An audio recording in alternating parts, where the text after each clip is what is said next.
प्रोटॉनिक last class में हमने oxygen dissociation का स्टार्ट किया था। ऑक्सीजन वियोजन वक्र ओडीसी की बात करते हैं। ओडीसी का राइट शिफ्ट होता है और कब लेफ्ट शिफ्ट होता है। उसकी बात की जब जब एसोसिएशन होगा ऑक्सीजन हीमोग्लोबिन बनेगा किस साइड शिफ्ट होगा, लेफ्ट साइड।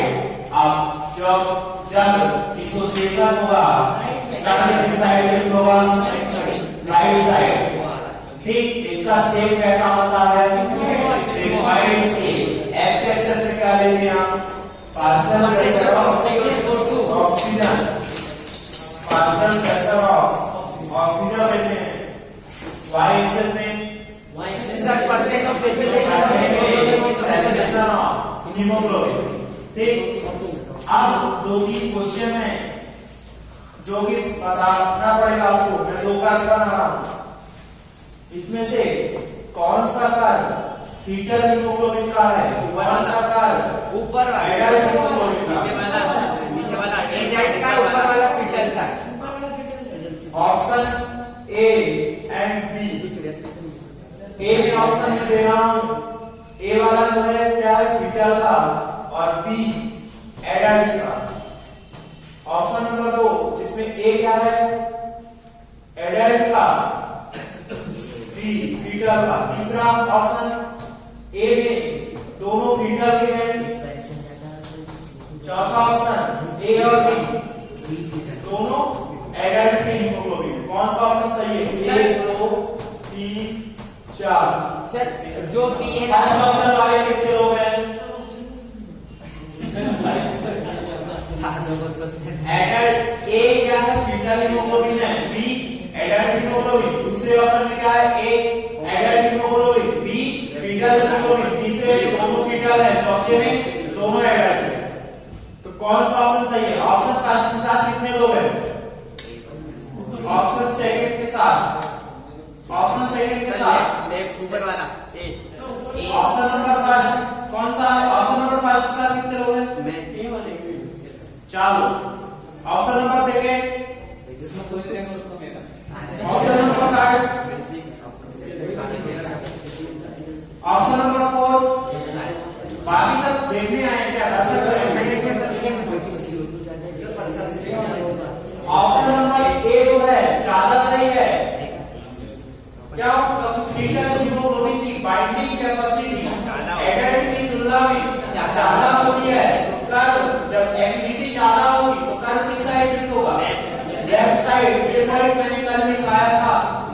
ठीक, ऐसे क्वेश्चन पूछे जा सकते हैं कि कौन सा एडल्ट हीमोग्लोबिन है, कौन सा ऊपर वाला क्या जाएगा, फीटल हीमोग्लोबिन, और नीचे वाला एडल्ट हीमोग्लोबिन। फीटल हीमोग्लोबिन की बाइंडिंग कैपेसिटी क्यों ज्यादा होती है, क्योंकि इसमें गामा ग्लोबुलिन होता है, गामा ग्लोबिन होता है, गामा ग्लोबिन होता है, जिसके कारण इसकी बाइंडिंग कैपेसिटी फीटल हीमोग्लोबिन की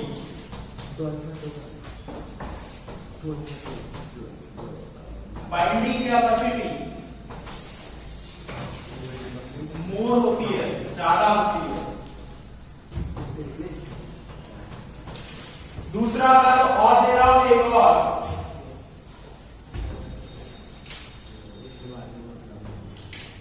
इधर क्या है, percentage saturation of haemoglobin, partial pressure of oxygen. अब इसमें से बताना है कौन सा कर्व मायोग्लोबिन का है और कौन सा हीमोग्लोबिन का है। मायोग्लोबिन जो होता है रेस्पिरेटरी पिगमेंट होता है किसका, मसल का, और ये रेस्पिरेटरी पिगमेंट है हीमोग्लोबिन। ठीक, तो हीमोग्लोबिन कौन सा मायोग्लोबिन का होगा, ए ऊपर वाला, ऊपर वाले से मायोग्लोबिन का होगा, और नीचे वाला हीमोग्लोबिन का। मायोग्लोबिन जो मसल का पिगमेंट होता है उसकी बाइंडिंग कैपेसिटी ज्यादा होती है। ऊपर वाला किसका हो जाएगा, मायोग्लोबिन का, और नीचे वाला किसका हो जाएगा, हीमोग्लोबिन का। इसके बाद एक और है ग्राफ। सर मत इरेज करो, सर मैं दिखा नहीं था।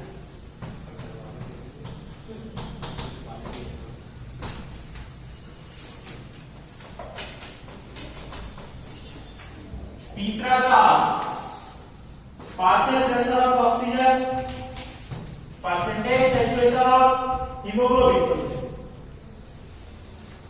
फिर से दो का कार्य है, इसमें से कौन सा कार्य ऑक्सीजनेटेड ब्लड का है, कौन सा डीऑक्सीजनेटेड ब्लड का है? ऑक्सीजनेटेड वाला ऊपर का ऊपर वाला किसका है? ऑक्सीजनेटेड। हाँ, ऊपर वाला ऑक्सीजनेटेड ब्लड का है और नीचे वाला डीऑक्सीजनेटेड ब्लड का है।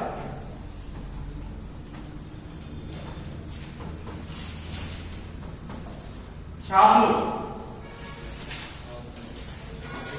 समझ में आया कि नहीं?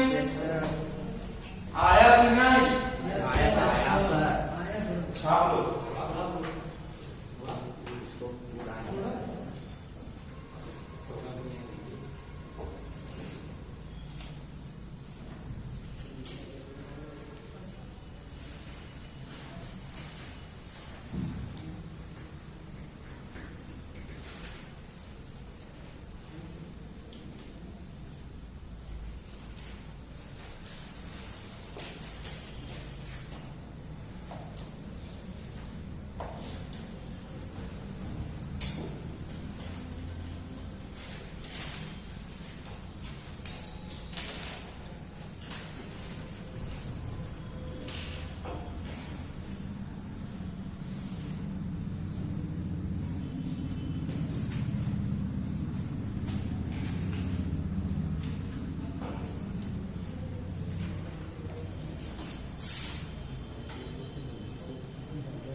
लिख लिया?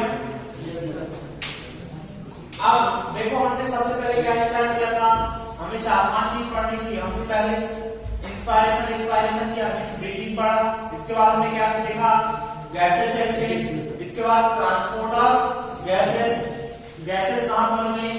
सेल लेवल पर। सेल लेवल पर हमने ऑक्सीजन को यूज किया और CO2 रिलीज किया, तो हमने क्या करना? ऑक्सीजन डिसोसिएशन कर। इसके बाद हम रेस्पिरेशन को रेगुलेट कैसे करेंगे उसकी बात करेंगे। लिखो हेडिंग, रेगुलेशन ऑफ रेस्पिरेशन, श्वसन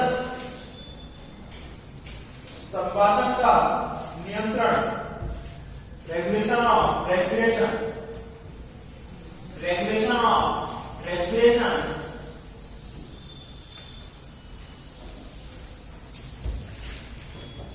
जो होते हैं रेस्पिरेटरी रिदम सेंटर, जो होते हैं ये कहाँ होते हैं? रेस्पिरेटरी रिदम सेंटर मेनली जो होते हैं ब्रेन के किस पार्ट में होते हैं? Medulla oblongata. मेडुला ऑब्लांगेटा में ये क्या काम करते हैं? ये रेट ऑफ रेस्पिरेशन, रिदम और फ्रीक्वेंसी को कंट्रोल करते हैं। ठीक, अब जो मेडुला के सेंटर होते हैं उसमें 2 टाइप के न्यूरॉन होते हैं। जो डॉर्सल साइड में होते हैं उन्हें क्या बोलते हैं? Dorsal respiratory group. और जो वेंट्रल साइड में होते हैं उन्हें क्या बोलेंगे? Ventral respiratory group. और इसके अलावा पोन्स में होते हैं। पोन्स क्या करता है? पोन्स के सेंटर जनरली काम नहीं करते हैं। ये क्या करते हैं? जब हमें ज्यादा ब्रीथिंग करनी होती है, रेट ऑफ रेस्पिरेशन बढ़ाना होता है, तब पोन्स के सेंटर एक्टिवेट होते हैं। और पोन्स में जो सेंटर होते हैं वो कौन से होते हैं? Pneumotaxic centre. कौन से? Pneumotaxic centre. सबसे पहले बात करेंगे respiratory rhythm centre. Respiratory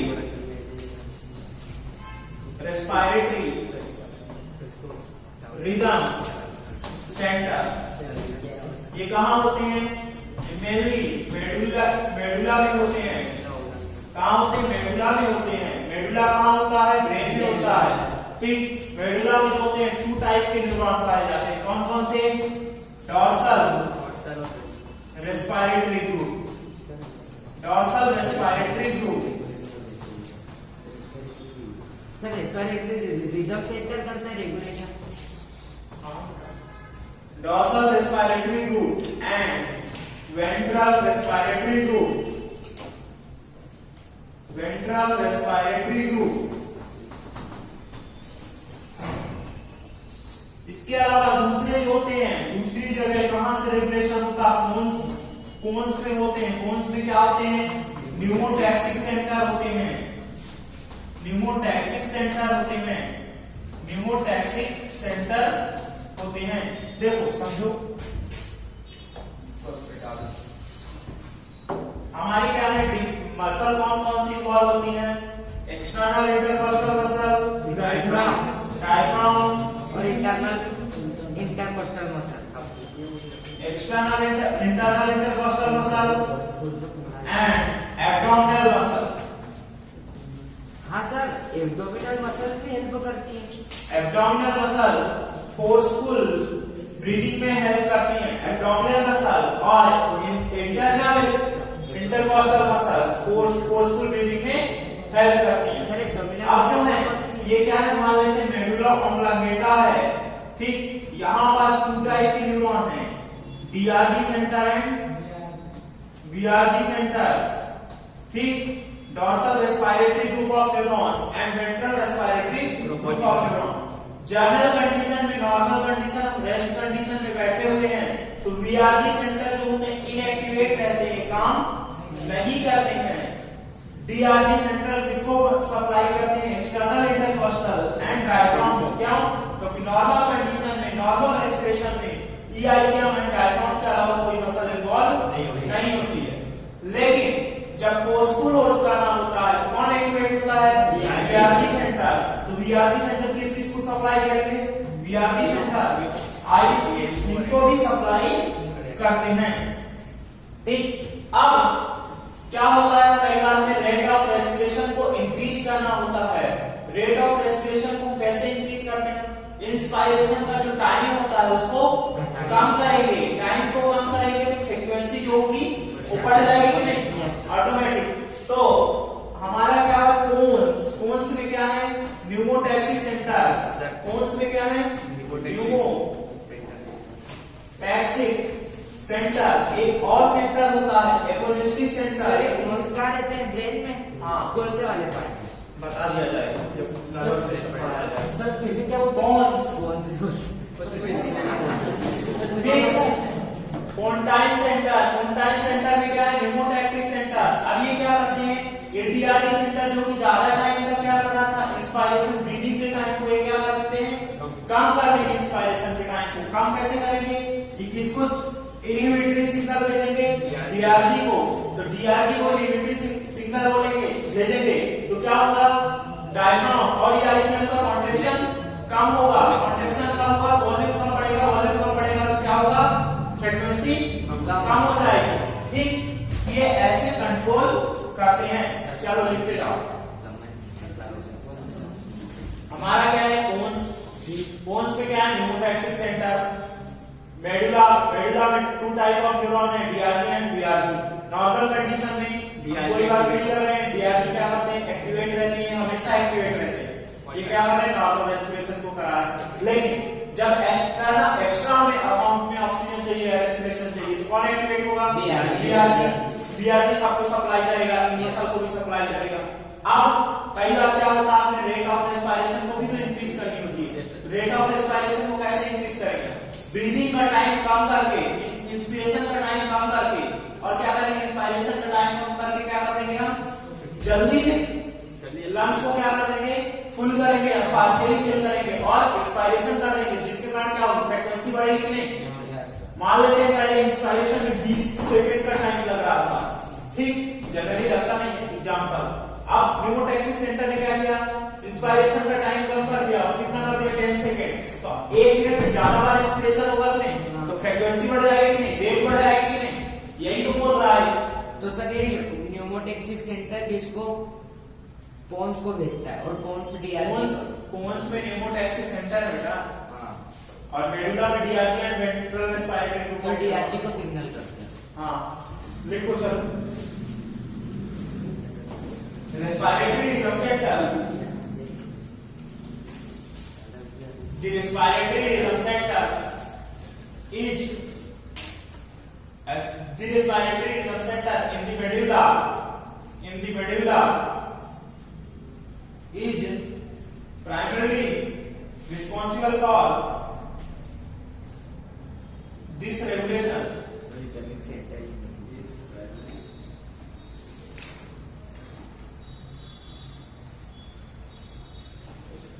Sir, is primary responsible for this regulation. Hindi में लिखिए, मस्तिष्क के मेडुला क्षेत्र में, मस्तिष्क के मेडुला क्षेत्र में एक विशिष्ट श्वसन लय केंद्र होता है। श्वसन लय केंद्र होता है। क्या होता है? बोले। लय केंद्र, एक विशिष्ट श्वसन लय केंद्र होता है। सर इंग्लिश में बता दीजिए। रेस्पिरेटरी रिदम सेंटर, श्वसन लय केंद्र रेस्पिरेटरी रिदम सेंटर होता है, जो मुख्य रूप से श्वसन के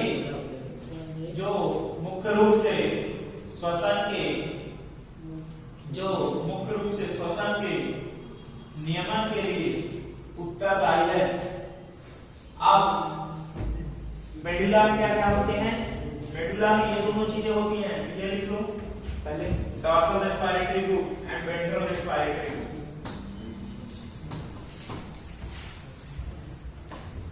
dorsal respiratory group and ventral respiratory group, उतना बस लिखना, बाकी ऊपर का लिखा दिया मैंने।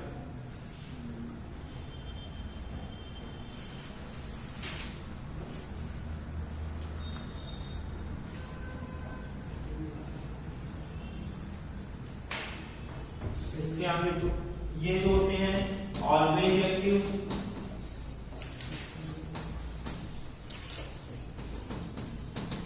और ये नॉर्मली इनएक्टिव। ये पॉइंट भी लिख लेना, normally inactive. DRG and BRG इसी का फुल शॉर्ट फॉर्म है। ज्यादातर डीआरजी और बीआरजी दिया जाता है। Dorsal respiratory group, ventral respiratory group. DRG किस को सप्लाई करता है? ईआईसीएम एंड डायफ्राम को। BRG ईआईसीएम, diaphragm, IICM and abdominal सबको सप्लाई करता है।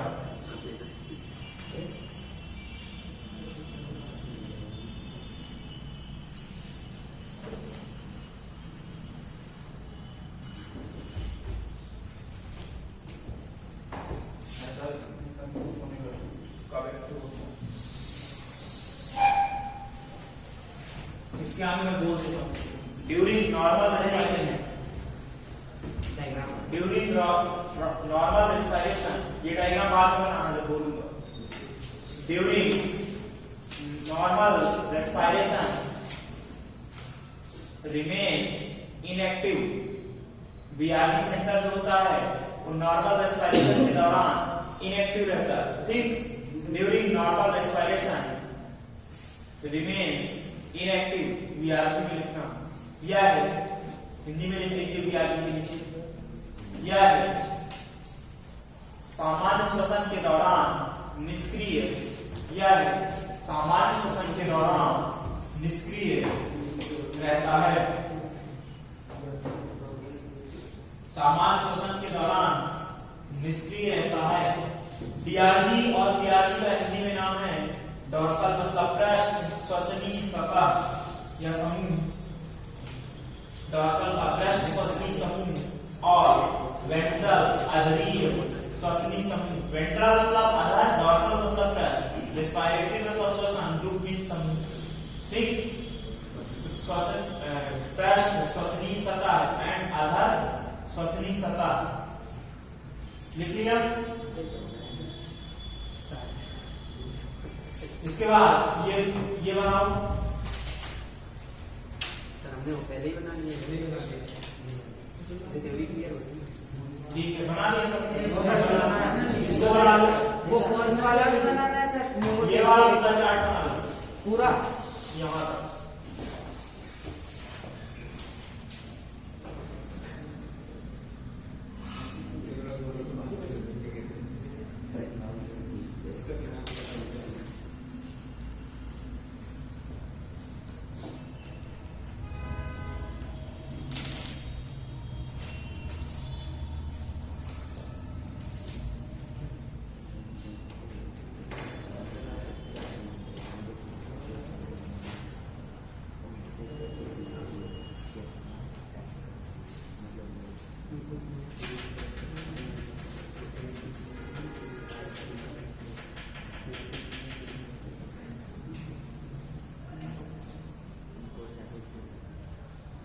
लिख लिया।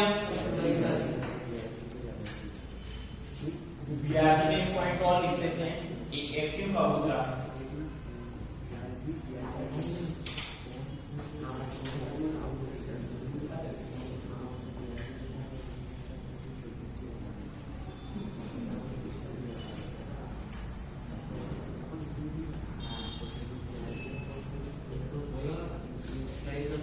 लिखो BRG,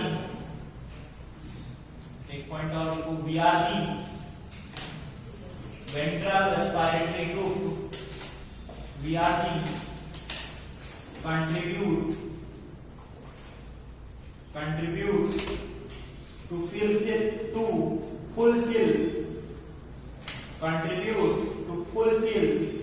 the demand of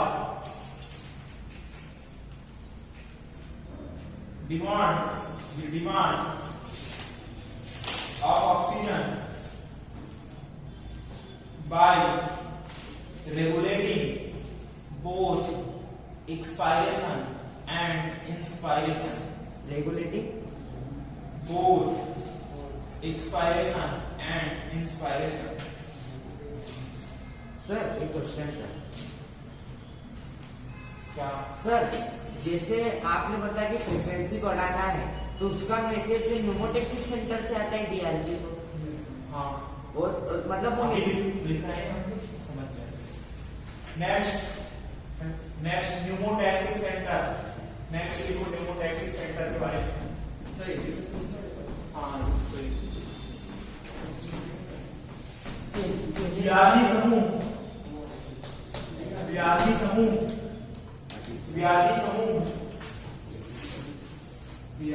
ventral respiratory group.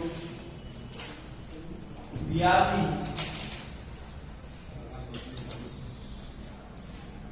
श्वसन संकेतों द्वारा अंतः श्वसन और बाह्य श्वसन दोनों की मांग को नियंत्रित करता है। दोनों की मांग को नियंत्रित करता है। जैसे तुम्हारे पापा और मम्मी तुम्हारी मांग को कंट्रोल करते हैं, वैसे ही कौन कंट्रोल करता है? बीआरजी, एक्सपायरेशन एंड इंस्पायरेशन दोनों को कंट्रोल करता है। तुम बोलते मुझे ये चाहिए, बोलते हैं पढ़े लेकिन चप्पल पड़े हैं, बोलते हैं नहीं। नेक्स्ट न्यूमोटैक्सिक सेंटर, नेक्स्ट लिखो न्यूमोटैक्सिक सेंटर। न्यूमोटैक्सिक सेंटर लिखो। Pneumotaxic centre located in pons,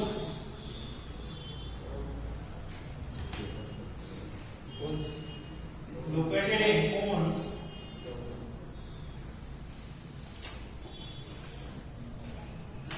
यह pons में स्थित होते हैं।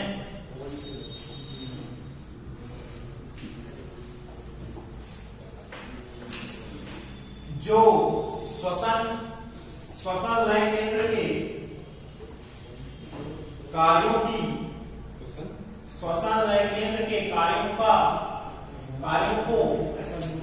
को सुधार कर सकते हैं। It is called switch off point of inspiration. It is called switch off point of inspiration. Neural signal, next point, neural signal from this center,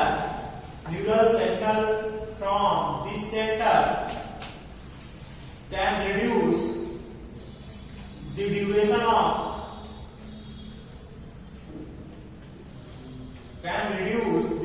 of inspiration and alter the respiratory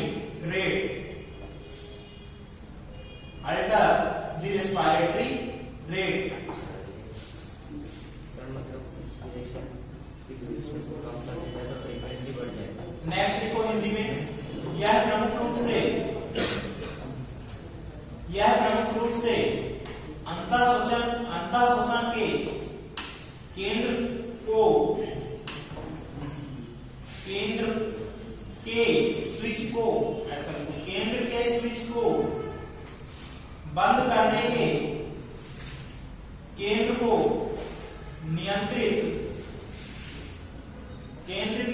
को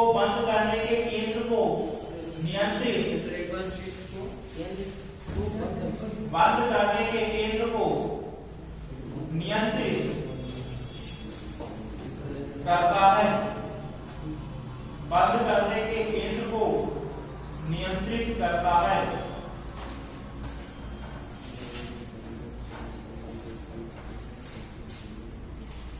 ठीक, next point लिखो,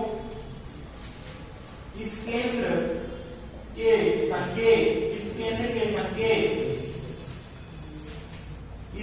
के संकेत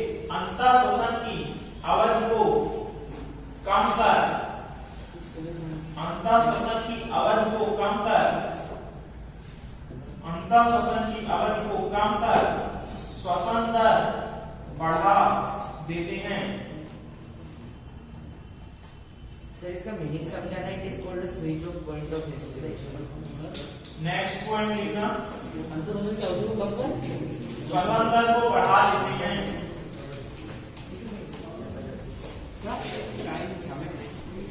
next point लिखो, when this center send strong signal,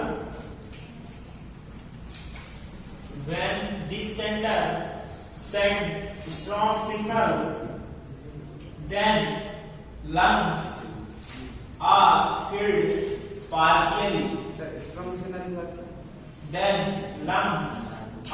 filled partially.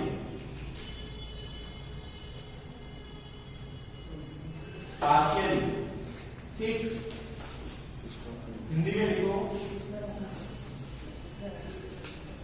जब यह संकेत अधिक प्रभावशाली होता है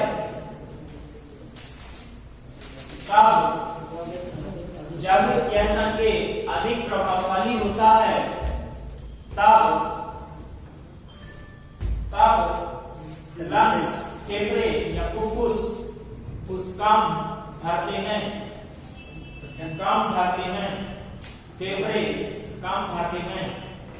नॉर्मल कंडीशन में कौन एक्टिव रहता है? DRG centre. जब ज्यादा हमें डिमांड चाहिए तो कौन एक्टिवेट होगा? डीआरजी। जब हमें इंस्पिरेशन के टाइम को कम करना है तो कौन एक्टिवेट होगा? न्यूमोटैक्सिक सेंटर क्या करेगा? स्विच ऑफ कर देगा, किसका? इंस्पिरेशन का। जिसके कारण क्या होगा? और ज्यादा इंस्पिरेशन नहीं होगा। यदि ये स्विच ऑफ नहीं करेगा तो क्या होगा? देखो, स्विच ऑफ नहीं करेगा, ऑक्सीजन जाती जाएगी तो क्या होगा? एल्वुलाई का डैमेज होने के चांसेस रहते हैं कि नहीं? एल्वुलाई का डैमेज होने के, इसलिए ये क्या करता है? स्विच ऑफ रहता। लेकिन कई बार ये सिग्नल काम नहीं कर देते, या कोई अदर मेथड वो हो सकता है, डिसऑर्डर या कुछ भी हो सकता है, फिजियोलॉजिकल कंडीशन। तब क्या होता है? यहाँ पास क्या होते हैं? एल्वुलाई में ज्यादा गैसेस आ जाती हैं, और एल्वुलाई में क्या होते हैं? स्ट्रेच रिसेप्टर होते हैं। क्या होते हैं? फैलने वाले रिसेप्टर होते हैं, तो ज्यादा एक्सपेंशन होता है। ये स्ट्रेच रिसेप्टर क्या होते हैं? एक्टिवेट होते हैं। क्या होते हैं? एक्टिवेट होते हैं, और कैसा सिग्नल भेजते हैं? इनहिबिटरी सिग्नल भेजते हैं, जिसके कारण और ज्यादा इंस्पिरेशन नहीं होता है। ये कैसा रिफ्लेक्स हो जाएगा? प्रोटेक्टिव रिफ्लेक्स हो जाएगा। कैसा? सुरक्षात्मक रिफ्लेक्स। क्यों? सुरक्षा प्रदान कर रहा है नहीं? कैसे प्रदान कर रहा? जब ज्यादा स्ट्रेस हो गई तो क्या है? फटने के चांस है कि नहीं? और ज्यादा स्ट्रेस होगी तो कैसा इनहिबिटरी सिग्नल ले लेगा, संबंधित सिग्नल ले लेगा, इसको डीआरजी को, और ज्यादा इंस्पिरेशन नहीं होगा, जिसके कारण क्या हो जाएगा? प्रोटेक्शन होगा कि नहीं? और ये एल्वुलाई को डैमेज नहीं होगी। समझ में आया कि नहीं? इसी को क्या बोलते हैं? हेरी-ब्रूयर रिफ्लेक्स। समझ में आया नहीं? ना आया सर तुम्हारा। देखो न्यूमोटैक्सिक सेंटर से समझा। न्यूमोटैक्सिक में क्या समझ में नहीं आया? सर ये न्यूमोटेक्सिक सिग्नल्स मतलब ट्रांसफर करता है जब ज्यादा इंस्पिरेशन होगा तो इनहिबिटरी सिग्नल भेज देगा बस। तो रेस्पिरेशन इंस्पिरेशन का रेट कम हो जाएगा। हाँ रेट बढ़ जाएगा, फ्रीक्वेंसी इंस्पिरेशन का टाइम ड्यूरेशन कम हो जाएगा, फ्रीक्वेंसी बढ़ जाएगी।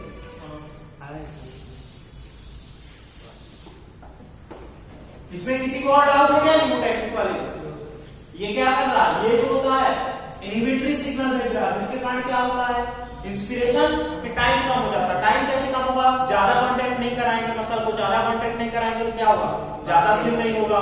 ठीक, अब हम किसकी बात कर रहे थे, हेरिंग-ब्रूयर रिफ्लेक्स की। सिंपल सा एक पॉलीथीन लेते हैं या बैलून लेते हैं, गुब्बारा। ठीक, गुब्बारे में तुम लोग क्या करते हैं, पानी करते हैं या हवा भरते हैं, जो भी है हवा भरते हैं, एयर भरते जाओ भरते जाओ भरते जाओ, लेकिन जब ज्यादा भर जाएगी फट जाएगा कि नहीं? तो जब तुम्हें लगता है ज्यादा भर गई है तो क्या करते हो, उसको निकालते हो कि नहीं, कम करते हैं कि नहीं? तो क्या होता, जब हवा जाती है तो गुब्बारा फैलता है कि नहीं?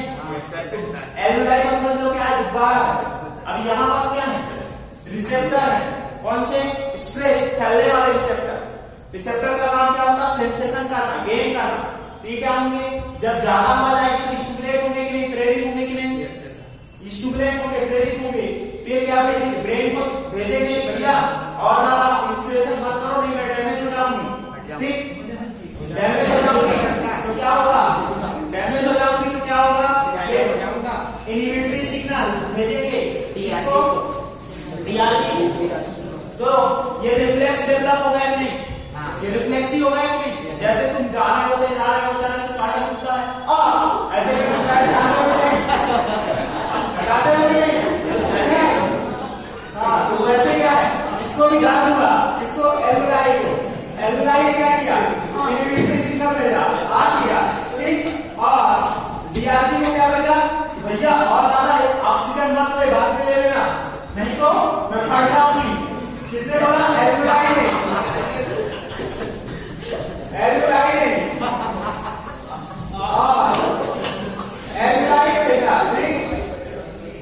तो ये रिफ्लेक्स हुआ, इस रिफ्लेक्स को क्या बोलते हैं, हेरिंग-ब्रूयर रिफ्लेक्स। आप समझ में आया? और किसी बराबर देखो, Hering Breuer reflex, Hering Breuer reflex, Hering पूछा जाता, हेरिंग-ब्रूयर रिफ्लेक्स। हेरिंग, हाँ, Hering Breuer chart, Hering Breuer reflex, Hering Breuer reflex, Hering Breuer reflex,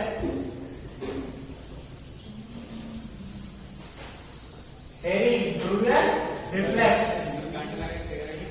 ठीक, लिखो, it is a protective reflex, यह सुरक्षात्मक, यह सुरक्षात्मक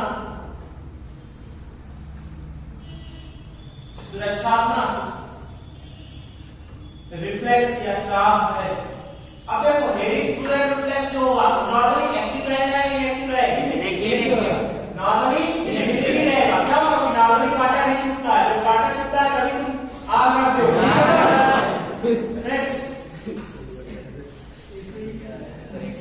नेक्स्ट पॉइंट लिखो,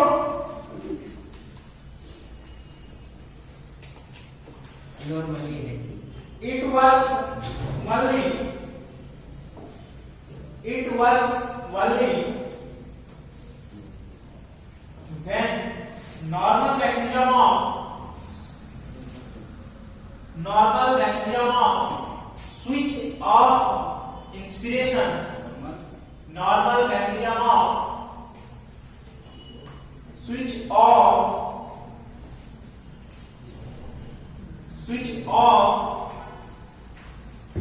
inspiration does not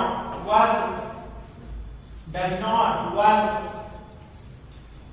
timely due to any reason, timely due to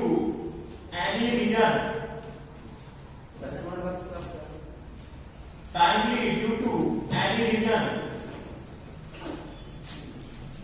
due to any reason,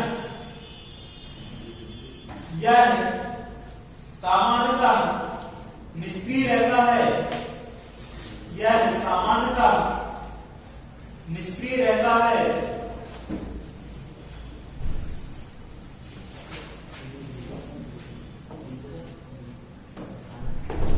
सामान्यतः निष्क्रिय रहता है, यह श्वसन लय के, श्वसन लय means respiratory rhythm centre, respiratory rhythm centre निष्क्रिय हो जाने से, रेस्पिरेटरी रिदम सेंटर के निष्क्रिय हो जाने से पेशियों को आवेग ना मिलने पर, पेशियों को आवेग या पेशियों को स्विच ऑफ आवेग, ऐसा लिखो, पेशियों को स्विच ऑफ आवेग ना मिलने पर यह सक्रिय होता है, सक्रिय होता है। हिंदी में लिखो, इंग्लिश में, in the wall of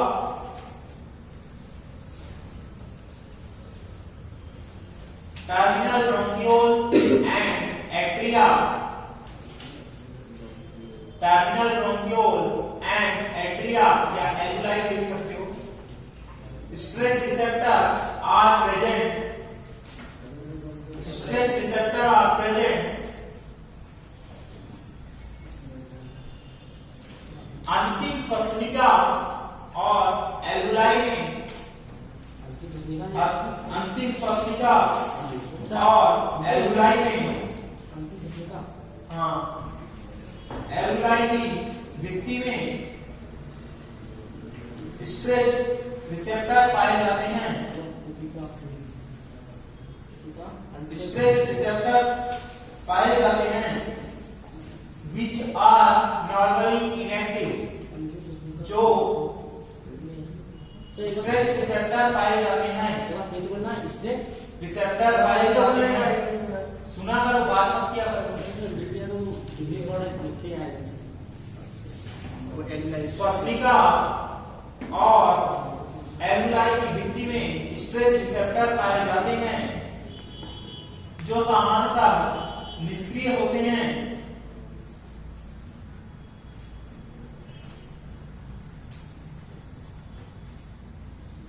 next लिखो,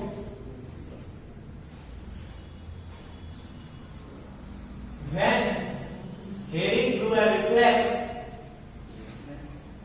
becomes activated,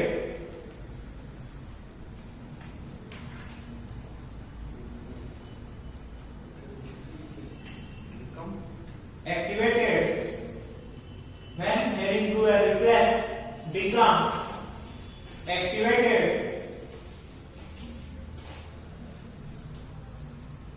and send inhibitory signal to the inspiratory center to switch off, become inhibitory signal,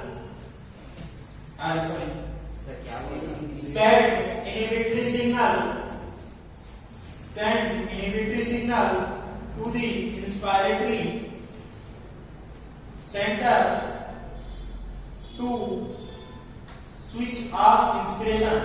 ठीक, जब स्ट्रेस रिसेप्टर एक्टिवेट होंगे तो क्या करेंगे, इनहिबिटरी सिग्नल को भेज रहे हैं कि नहीं, और इसको रेस्पिरेटरी सेंटर, किसके लिए, स्विच ऑफ इंस्पिरेशन के लिए। देखो, जब यह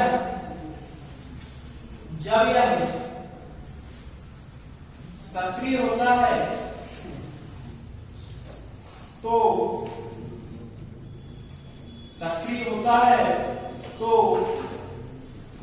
श्वसन केंद्र को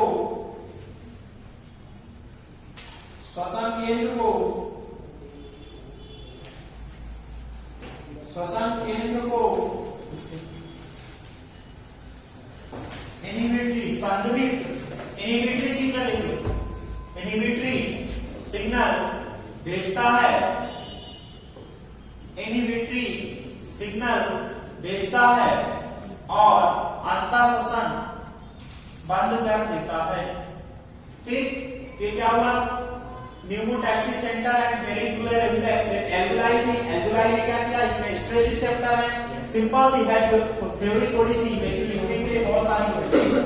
मैंने इसलिए लिखा है क्योंकि लास्ट ईयर नहीं लिखा था तो बच्चे बोलते कि सर फ्लोचार्ट बना दिया। यहां से क्या हुआ? स्ट्रेस रिसेप्टर थे एक्टिवेट हुए, इनहिबिटरी सिग्नल भेजा किसको? डीआरजी। या डीआरजी क्या है? रेस्पिरेटरी रिदम सेंटर है, रिदम सेंटर को भेजा तो क्या हुआ? एक्सीलेशन कम हो जाएगा, जिसके कारण क्या होगा? फटने से बचेंगे, प्रोटेक्टिव रिफ्लेक्स हो गया। ठीक है, थोड़ी सी। नेक्स्ट पॉइंट देखो, एक बहुत इंपॉर्टेंट, अब बात करेंगे कीमोसेंसिटिव एरिया। कीमोसेंसिटिव एरिया क्या कहलाते हैं? सर हेडिंग है। हाँ, कीमोरिसेप्टर एंड कीमोसेंसिटिव एरिया, रसायन संवेदी क्षेत्र।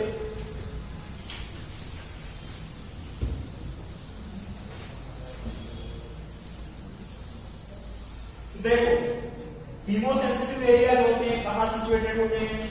कैरोटिड आर्टरी में होते हैं, कैरोटिड आर्टरी में एंड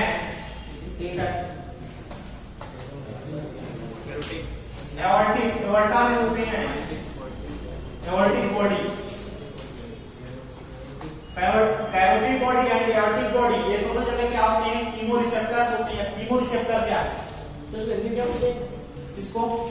कैरोटिड आर्टरी नाम, कैरोटिड डमी, नहीं बोलते aortic dummy. Sir. Carotid artery body का होती है? कैरोटिड आर्टरी में, अब कैरोटिड आर्टरी जो होती है ब्रांच है किसकी? एओर्टा की, तो हमें नहीं पढ़ना उसकी, हमें एनाटॉमी नहीं पढ़नी। कैरोटिड बॉडी और एओर्टिक बॉडी में क्या होते हैं? कीमोरिसेप्टर। अब देखो क्या हुआ, मान लेते हैं तुम कहां गए, कहीं ऐसे एरिया में जब गए जहां धुआं ही धुआं था या कार्बन डाइऑक्साइड का लेवल ज्यादा है, तो तुम्हारे ब्लड में क्या होगा? कार्बन डाइऑक्साइड का लेवल बढ़ेगा कि नहीं? कार्बन डाइऑक्साइड का बढ़ेगा तो H+ आयन बढ़ेगी कि नहीं? H+ आयन बढ़ेगी तो क्या होगा? ये इनको जाके यहां पास क्या है? कीमोरिसेप्टर। यहां पास क्या है? कीमोरिसेप्टर। कीमोरिसेप्टर वो रिसेप्टर होते हैं जो केमिकल चेंजेस को क्या करते हैं? डिटेक्ट करते हैं। जब इनका लेवल बढ़ेगा तो ये कीमोरिसेप्टर क्या होंगे? एक्टिवेट होंगे। एक्टिवेट होंगे तो ये क्या करेंगे? मैसेज देंगे ब्रेन के रेस्पिरेटरी सेंटर को, और क्या करेंगे? रिदम को और रेट को इंक्रीज करेंगे। रेट इंक्रीज करेंगे तो क्या होगा? जल्दी जल्दी रेस्पिरेशन होने लगेगा, ठीक, ब्रीदिंग होने लगेगी, जिसके कारण क्या होगा? हम ज्यादा से ज्यादा CO2 को बाहर निकाल पाएंगे। ठीक, या टेम्परेचर बढ़ेगा तब भी ऐसी कंडीशन होगी। ठीक, ऐसा होता है कि नहीं? डीआरजी को करते हैं, डीआरजी को, डीआरजी को। ठीक, लिखो कीमोसेंसिटिव एरिया। सर एक minute, chemosensitive area,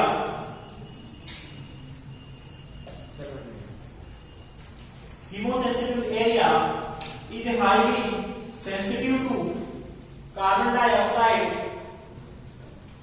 and hydrogen ion। रसायन संबंधी क्षेत्र, रसायन संवेदी क्षेत्र,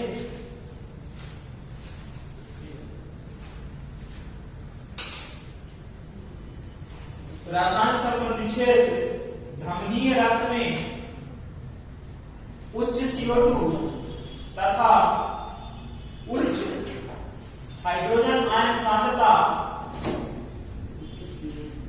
H+ सांद्रता तथा उच्च H+ सांद्रता के प्रति संवेदी होता है, संवेदी होता है, जो श्वसन दर को बढ़ा देता है।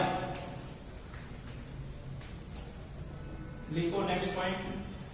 इंग्लिश में तो बोलते increase these substance, increase these substance can activate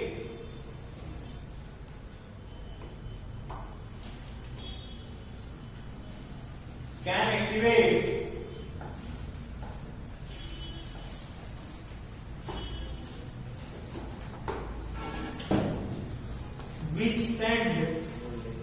which send ये activate and which send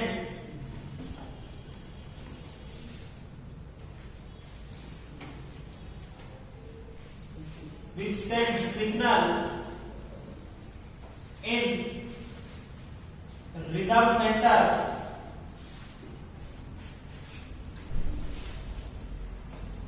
sir ये गेन एक्टिवेट के बाद आपने एन लिखवाया है chemo increase of this substance can activate and send signal to respiratory rhythm center and increase breathing rate.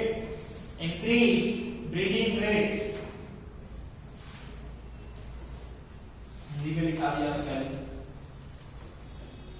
Next point लिखना हिंदी में।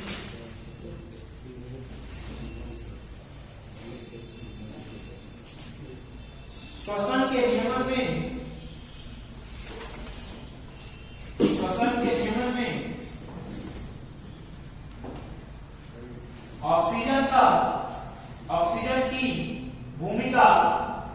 Oxygen की भूमिका महत्वहीन होती है। स्टार नोट यार, ऑक्सीजन की भूमिका महत्वहीन होती है। Means role of oxygen insignificant होता है, ऑक्सीजन का कोई रोल नहीं होता। ठीक, इसमें श्वसन के नियमन में लिखो इंग्लिश में। The role of oxygen in the regulation of respiratory rhythm is quite insignificant. Role of oxygen in the regulation of respiratory rhythm is quite insignificant.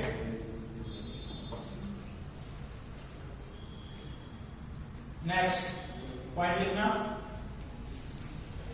अब कौन कौन से कीमोरिसेप्टर से कहां सिचुएटेड होते हैं उससे नाम लिख लेते हैं। कौन कौन से aortic body and carotid body लिखना। Aortic body and carotid body are chemoreceptors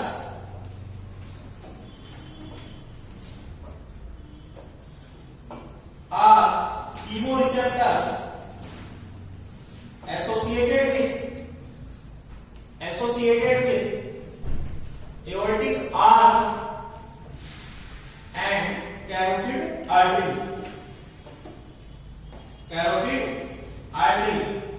Hindi में लिखो। Sir aortic arch and carotid artery.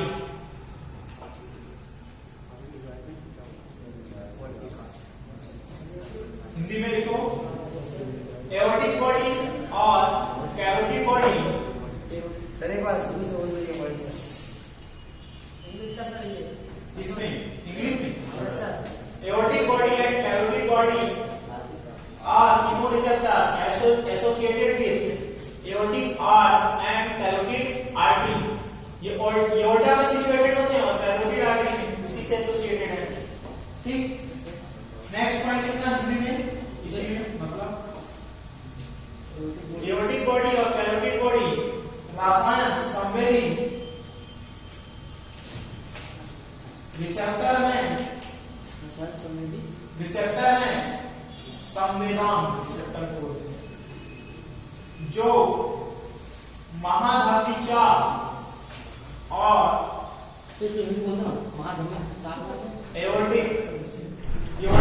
Aortic arch महाधमनी चाप और कैरोटिड धमनी में स्थित होते हैं। ठीक, ये किसकी बात हो गई? रेगुलेशन की बात हो गई। ठीक, रेगुलेशन में 2-3 पॉइंट याद रखना है। जब हाइड्रोजन आयन कंसंट्रेशन बढ़ेगा, CO2 बढ़ेगा, तो कीमोरिसेप्टर एक्टिवेट होंगे। कीमोरिसेप्टर एक्टिवेट होंगे तो क्या होंगे? रेस्पिरेटरी रिदम सेंटर को मैसेज जाएगा। मैसेज जाएगा, जिसके कारण क्या होगा, rate of inspiration and expiration बढ़ जाएगा। दूसरा, हेयरिंग टू एयर रिफ्लेक्स कैसा है, प्रोटेक्टिव रिफ्लेक्स है। ये क्या करता है, जब कब एक्टिवेट होगा, जब ओवर स्ट्रेस हो जाएगा, लंग्स कब एक्टिवेट होंगे, ठीक। इसके अलावा न्यूरोटॉक्सिक सेंटर और कोन सेंटर, ये कहां सिचुएटेड होते हैं, और रोल ऑफ ऑक्सीजन जो होता है इनसिग्निफिकेंट होता है। क्वेश्चन इन्हीं के आसपास घूमता है, इससे ज्यादा डिटेल में नहीं जाता। अब वैसे तो डिसऑर्डर ऑफ क्या होता है इस चैप्टर में, आप वो sir volume capacity volume and capacity. तो different type of volume and capacity, volume and capacity जो होगी अभी 10 मिनट में खत्म हो जाती है। सर आज ब्लड होगा ना? आयतन और क्षमताएं, रेस्पिरेटरी आयतन और क्षमताएं, श्वसनीय आयतन और क्षमता कैपेसिटी, फुफ्फुसीय क्षमताएं pulmonary volume and pulmonary volumes and pulmonary capacity, दोनों की बात करेंगे। सर पल्मोनरी श्वसनीय आयतन और क्षमताएं पल्मोनरी, फुफ्फुसी लिखो, फुफ्फुसी लिखा हुआ है एनसीईआरटी का, फुफ्फुसी, लंग्स को फुफ्फुस बोलते हैं ना। हाँ sir. Pulmonary volume and pulmonary capacity. Pulmonary volume को मेजर किसके द्वारा करते हैं, स्पाइरोमीटर, स्पाइरोमीटर द्वारा। सभी को मेजर कर सकते हैं क्या, नहीं सर, सिर्फ लंग्स वाले। सर स्पीड को मेजर नहीं ना करें, सभी लंग्स की सारी वॉल्यूम को मेजर कर सकते हैं क्या, हाँ नहीं कर सकते। कौन सी को नहीं कर सकते, सर वो ट्रेकिया में जो डेड हो रहे डेड नहीं, भी नहीं कर सकते। चली तो पता है बड़ी फर्क होता है। देखो हम बनाएंगे एक डायग्राम, उसमें सारी चीजें समझेंगे। एक ही डायग्राम,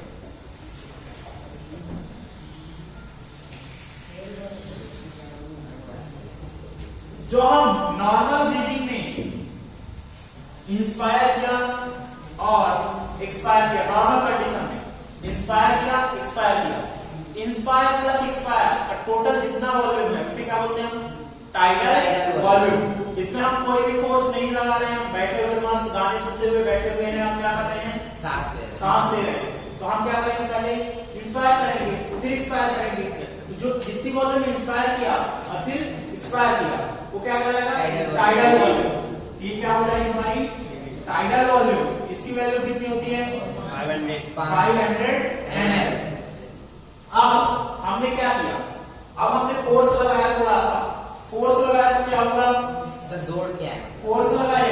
कब फोर्स लगाएंगे हम, जब कोई एक्सरसाइज करेंगे, एक्सरसाइज करेंगे तो क्या होगा, हम फोर्स लगाएंगे तो और ज्यादा अंदर करेंगे।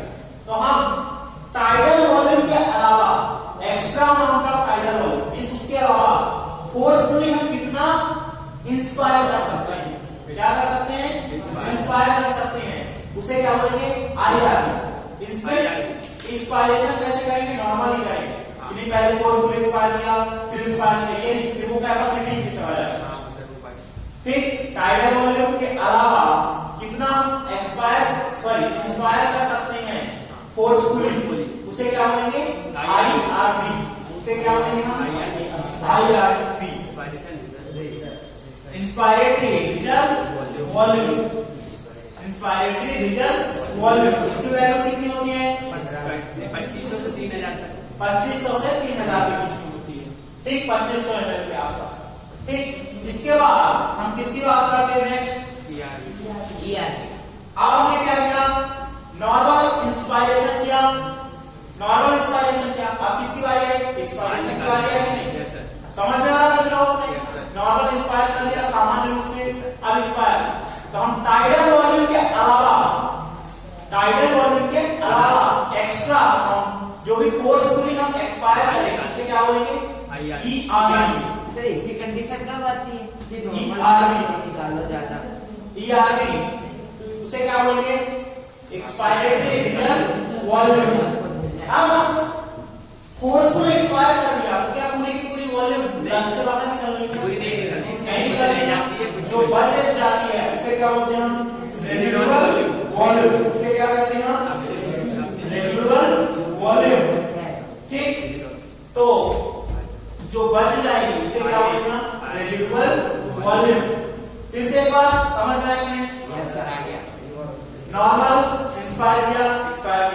क्या हो गई हमारी टाइडल वॉल्यूम। हम इसमें कोई फोर्स नहीं लगा रहे हैं, कुछ नहीं लगा रहे हैं, टाइडल वॉल्यूम जिसकी वैल्यू कितनी है 500 ml।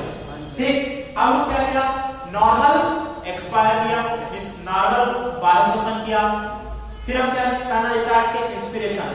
तो हमने क्या किया, फोर्सफुल इंस्पिरेशन किया, लेकिन हम जब फोर्सफुल इंस्पिरेशन करेंगे तो उसमें टाइडल वॉल्यूम भी तो आएगा नहीं। तो हम नॉर्मल वॉल्यूम के अलावा, टाइडल वॉल्यूम के अलावा कितना और फोर्सफुली क्या किया, इंस्पायर किया, ऐसे क्या बोलेंगे हम, आईआरवी। इसकी वैल्यू कितनी हो जाएगी 25 से 3000 ml।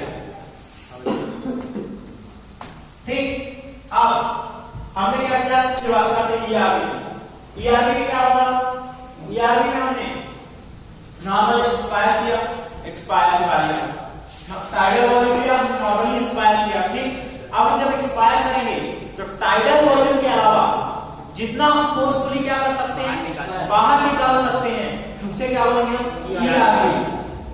इसकी वैल्यू कितनी होती है 1000 से 1100 से 1100 ml के आसपास होती है।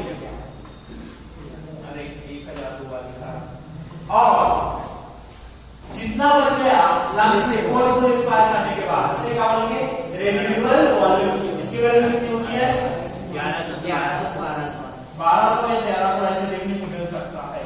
सर एनसीईआरटी का 1100 या 1200 ml, थोड़ा बहुत ऊपर नीचे भी कर सकता है।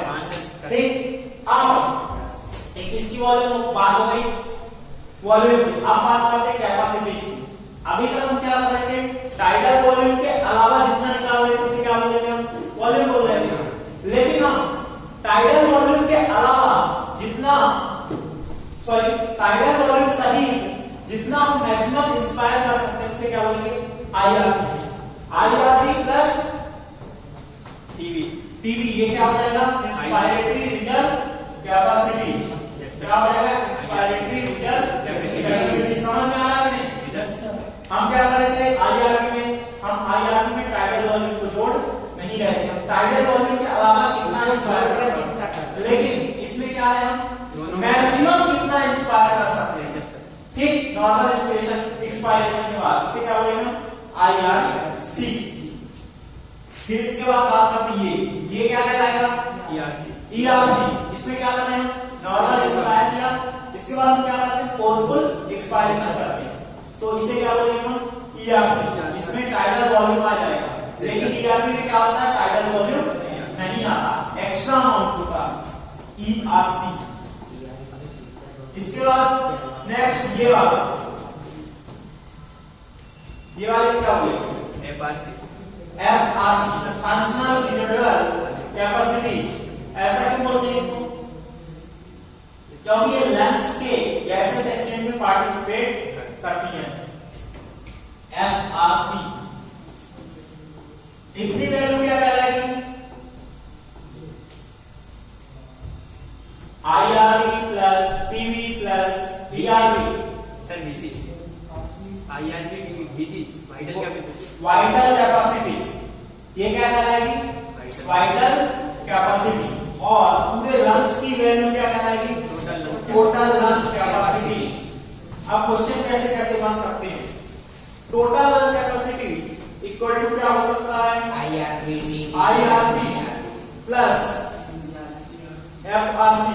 सही है क्या स्टेटमेंट? नो सर, सही है सर, आईआरसी प्लस एफआरसी सही है, सही है। ऐसे ऑप्शन बना करके दे सकता है और उसमें पूछ सकता है, या माइनस प्लस कर सकता है, या कुछ vital capacity equal to TLC minus RV.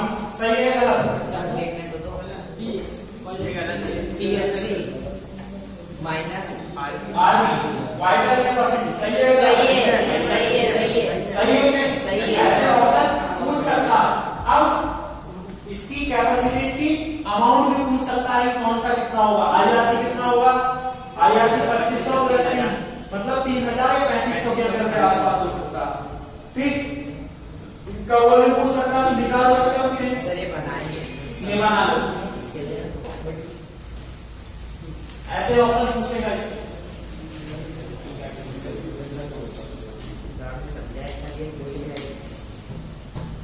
PLC total lung capacity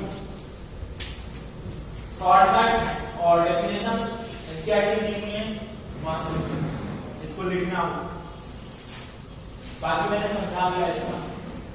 sir आप प्रिपरेशन करते हैं नीट की तो आप ऐसे ही पढ़ते हैं, मैंने किया ही तो ऐसे ही पास हो। हाँ मुझे फर्जी हो सर सीधे बता दो, आपका कंपटीशन सुनना पड़ेगा। हर बार फ्री में नहीं बताई जाती, तो पढ़ाने के लिए पेमेंट मिलते हैं, पढ़ाने के लिए नहीं। तो 2 रुपए ले ले। देख ले।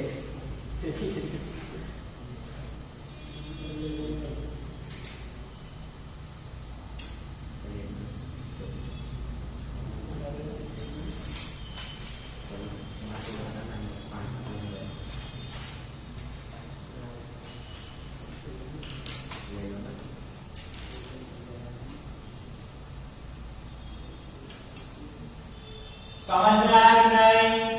Yes sir. ये चैप्टर खत्म होने के बाद ब्लड की आगे स्टार्ट करेंगे। हाँ सर। Okay sir. 2-2.5 घंटे की क्लास है।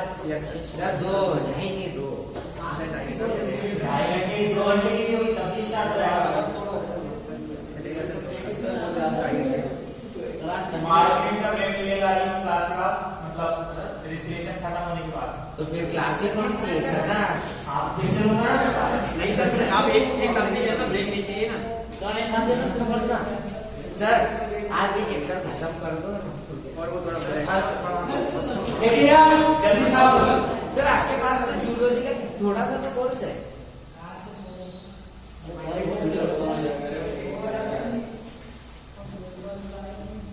अरे 3 महीने सर ऐसे जल्दी करवा रहे हैं, निकल जाएंगे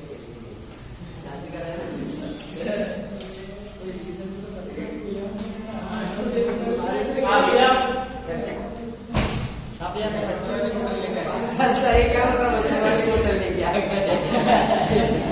आप लिया ना, लिखो एक पॉइंट लिखो। Volume, the volume of air involved, volume of air involved in breathing movements can be estimated by spirometer. Spirometer फेफड़ों की भौतिक क्षमता को स्पाइरोमीटर द्वारा नापा जाता है। स्पाइरोमीटर द्वारा नापा जाता है। मेजर्ड बाय स्पाइरोमीटर या एस्टिमेटेड बाय स्पाइरोमीटर से कर सकते हैं। अब एक क्वेश्चन और पूछा जाता है, स्पाइरोमीटर द्वारा कौन सी वॉल्यूम को मेजर नहीं कर सकते? स्पाइरोमीटर एक इंस्ट्रूमेंट है। इंस्ट्रूमेंट में क्या होता है, उसको माउथ में और नाक में फंसा देते हैं, मींस उसका कैप जो होता है, और उससे इंस्पायर करने के लिए बोलते हैं, जिससे तो जो वॉल्यूम इनहेल एक्सहेल किया जाएगा वही मेजर किया जाएगा। जो लंग्स के अंदर जाएगा वो मेजर होगा क्या? नहीं हुआ। तो लंग्स से बाहर कौन नहीं निकलता हमेशा? आरबी। इस आरबी जिसमें आएगा वो मेजर नहीं होगा। आरबी नहीं मेजर होगा, एफआरसी नहीं मेजर होगा, टीएलसी मेजर नहीं होगा। तो सर आरबी फिर लिखा कैसे 1100 से 1200? आरबी को मेजर करने के लिए अलग मेथड होती है, डबल विलियम मेथड। तुम्हारे काम की नहीं पूछेगा ही नहीं। अधिकारी को पूछेगा तो कौन सा मेजर नहीं कर सकते, और भी बहुत सारी मेथड है। ठीक, तो लिख लो RB, FRC and TLC. RB, FRC and TLC cannot. RB का लिखा है। अच्छा देसी चढ़ा क्या है?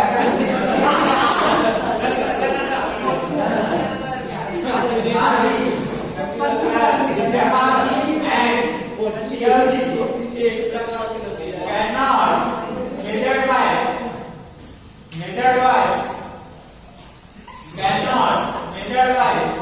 स्पाइरोमीटर। वैसे इंडिया कॉपी पेस्ट करने में बहुत आगे होते हैं, लेकिन ये तो कॉपी करने में पीछे है। भाई कॉपी करना लड़कियों से सीखना चाहिए। मतलब वो क्या करते हैं, लिपस्टिक एक बार नीचे वाले लिप पे लगाएंगे और 2 बार ऊपर नीचे करेंगे, दोनों में करेंगे। मेरे को तो कॉपी करना नहीं आता। सर लड़के ना बचपन से इंटेलिजेंट रहते हैं, उनको कॉपी सर लड़के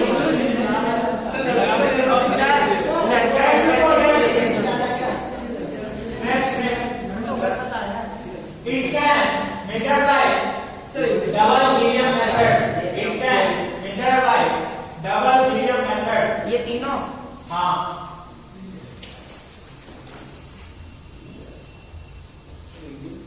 आरबी हिंदी में लिखो, RV, FRC and TLC. Table लेजर से टीएलसी को स्पाइरोमीटर द्वारा नहीं मापा जा सकता। स्पाइरोमीटर द्वारा नहीं मापा जा सकता। इन्हें double helium method, double helium विधि द्वारा मापा जाता है। हीलियम मेथड द्वारा।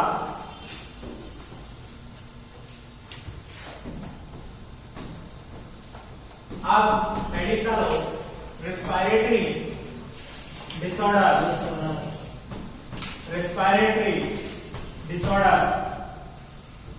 सबसे पहले मोस्ट कॉमन अस्थमा। अस्थमा बहुत सुना होगा कि नहीं? वो सुना है। कैसे डिसऑर्डर है? कारण को भी है asthma.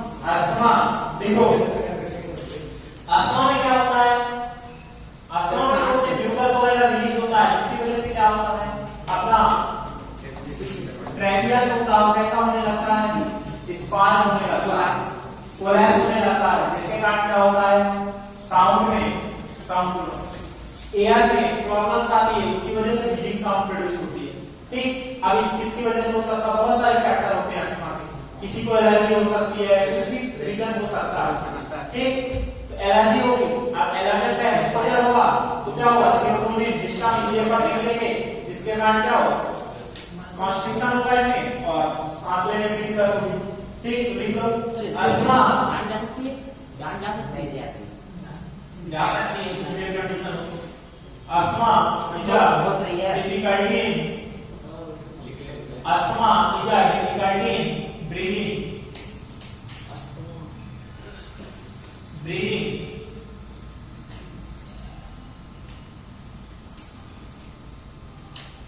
Due to inflammation of bronchi and bronchioles। Hindi में लिखो,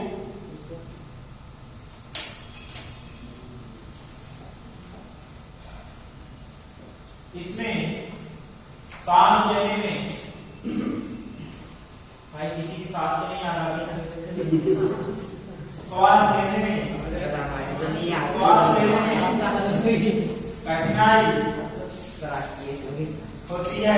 इसमें श्वास लेने में कठिनाई होती है क्योंकि श्वसनी और श्वसनिकाओं में क्योंकि श्वसनी और श्वसनिकाओं में इन्फ्लामेशन मतलब सूजन इन्फ्लामेशन हो जाता है। नेक्स्ट लिखो ब्रोंकाइटिस।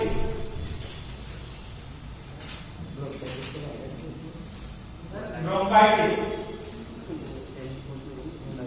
देखो, डिसऑर्डर ऑफ ब्रोंकाई, देखो disorder of bronchitis, disorder of bronchi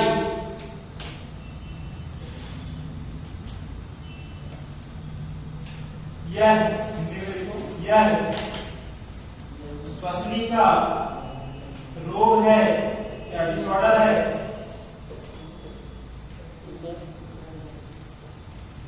next point इनको इसके फीचर्स क्या हैं? इरेगुलर स्वेलिंग, अच्छा सॉरी रेगुलर स्वेलिंग, इसमें क्या होता है? ब्रोंकाइटिस में regular swelling and itching of bronchi, regular swelling and itching of bronchi. Hindi में लिखो, श्वसनी में सूजन और ईचिंग होना। ईचिंग को क्या बोलते हैं? खुजली, खुजली, जलन होना, जलन खुजली का मैं खुजली। ईचिंग होना। नेक्स्ट पॉइंट लिखो,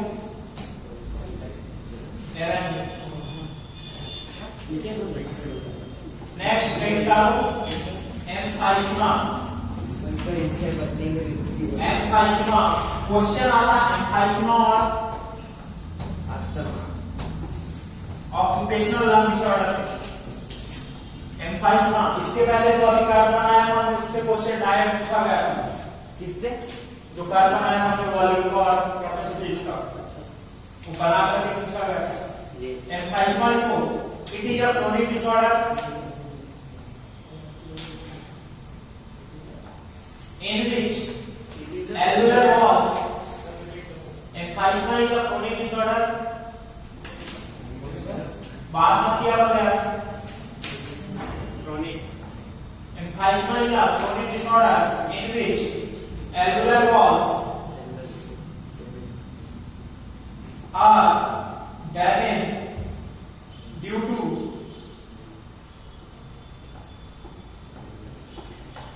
which respiratory surface decrease। One of the major cause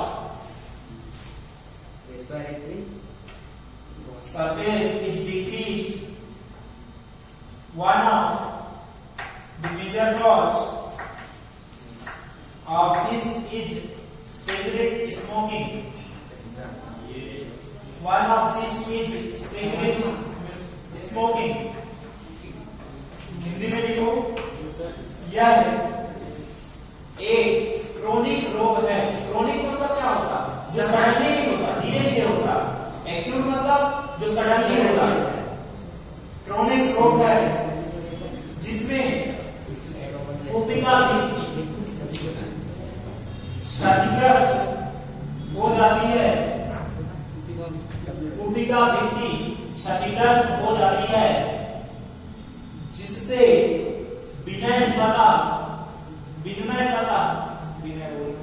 exchange surface विनिमय सतह घट जाती है।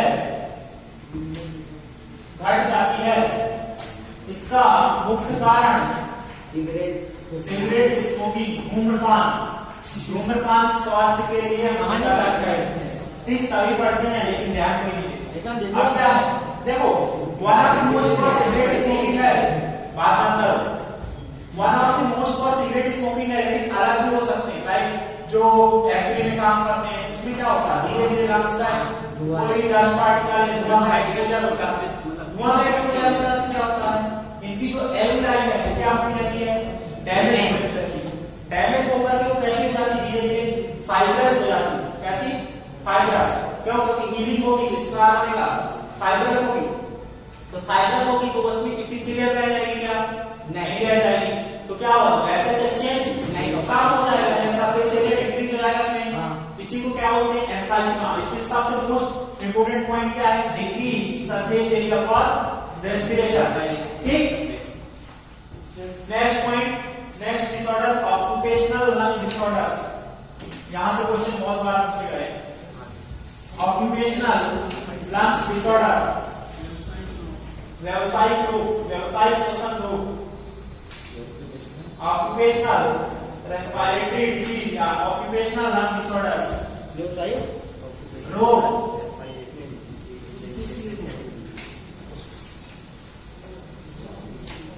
ऑक्यूपेशनल लंग डिसऑर्डर, व्यावसायिक श्वसनी रोग। आप व्यवसायिक सक्रिय हो क्या, ऑक्यूपेशनल क्यों बोला, क्योंकि ये जनरली जो होता है उनके ऑक्यूपेशन से रिलेटेड होता है। जैसे कोई कोल वर्कर में काम कर रहा तो कोल से रिलेटेड होगा, कोयले से रिलेटेड होगा, आयरन फैक्ट्री में काम कर रहा तो आयरन से रिलेटेड होगा, शुगर केन का काम कर रहा गन्ने वगैरह का उसके डस्ट पार्टिकल से रिलेटेड होगा, सिलिका पार्टिकल या सिलिका फैक्ट्री में काम कर रहा तो उससे रिलेटेड होगा। इसलिए हमने इसको क्या बोला, ऑक्यूपेशनल लंग डिसऑर्डर। इसमें सिंपल सा पूछ लिया जाता है इसके नाम से ये कौन सी डिसऑर्डर है, लिखो पहले पॉइंट इसमें ऑक्यूपेशनल लंग डिसऑर्डर में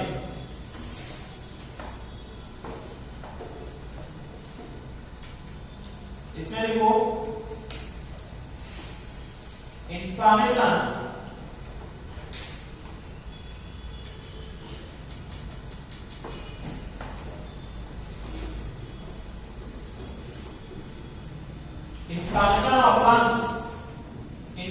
of lungs leading to fibrosis and cause fibrosis में लिख लेना ब्रैकेट में proliferation of fibrous tissue, proliferation of लिफरेशन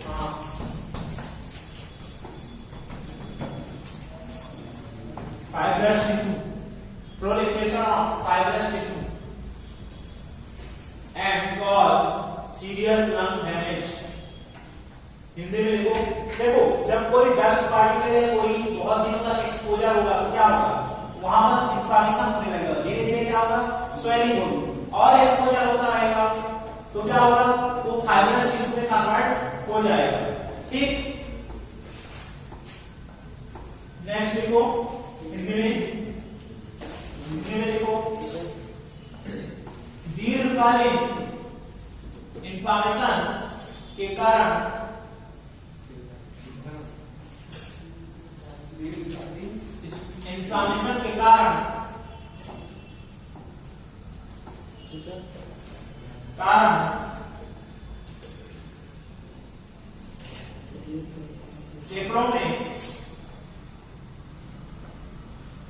फेफड़ों में फाइब्रस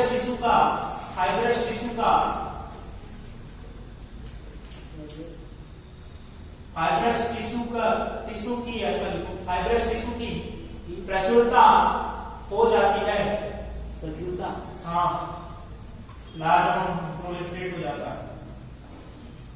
अब इसमें पूछा जाता है कौन सी लंग्स डिसऑर्डर है, तो जो सिलिका फैक्ट्री में काम करते हैं उसमें क्या होगा, सिलिकोसिस।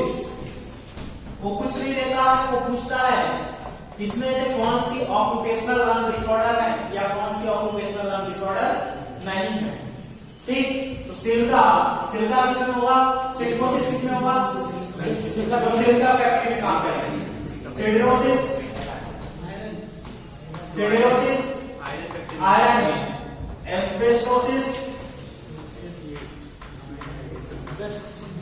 किसमें होगा, कौन सी फैक्ट्री में काम करेंगे। सर ये रेशम बनाने वाली रेशम में एस्बेस्टोस होता है, एस्बेस्टोस या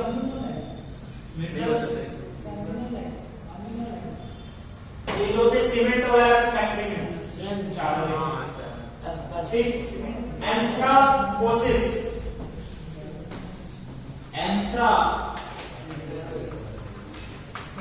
ये किसमें होगा, एंथ्राकोसिस, बताओ, यही चार पूछे जाते हैं। इसके अलावा भी बहुत होते हैं, बैगोसिस होता है, ब्यूरोसिस होता है, ठीक, लेकिन ये चार अपने लिए इंपोर्टेंट है। सिलिकोसिस ये सिलिका पार्टिकल की वजह से, सिडरोसिस आयरन की वजह से, और एस्बेस्टोस ये एस्बेस्टोस की वजह से। कहां, सीमेंट फैक्ट्री,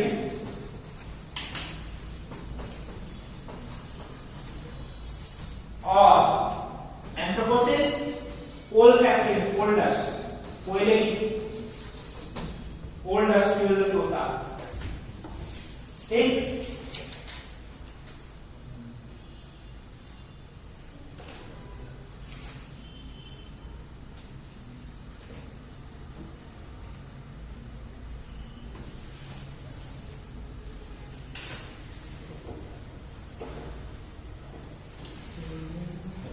एक कंडीशन और हाइपोक्सिया प्लस एस्फाइजिया पूछ सकता है।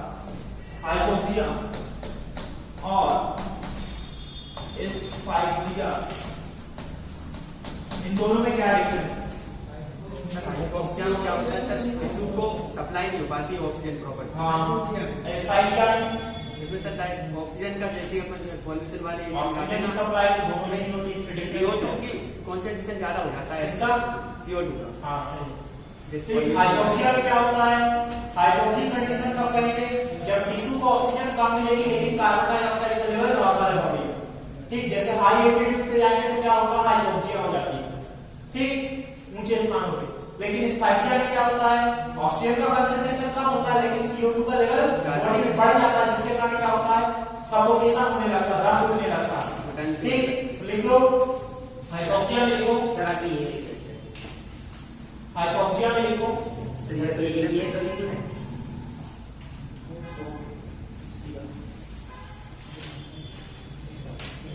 लो oxygen supply to tissue. Low oxygen supply to tissue. Sir 1 minute ये नहीं लिखा अभी तक क्या कर रहा था? सबने तो सर सबने किसी ने नहीं लिखा उत्तर नहीं।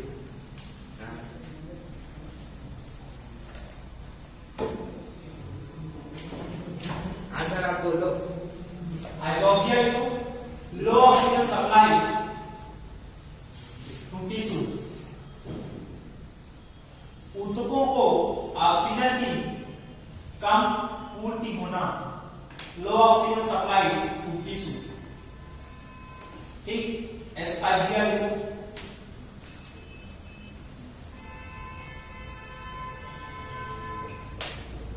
एस्फाइजिया लिखो।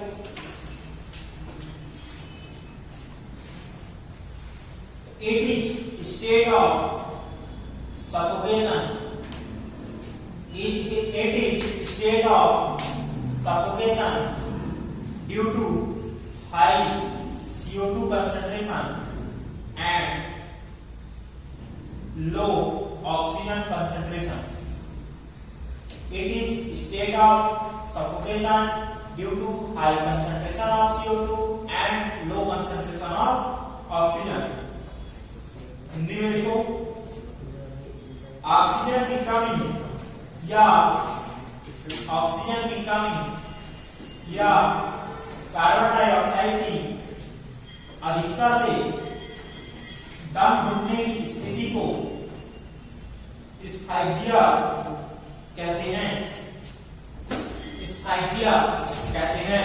ठीक, इसी के साथ हमारा रेस्पिरेटरी सिस्टम खत्म हो जाता है। ठीक, हम बात करेंगे ब्लड की अभी।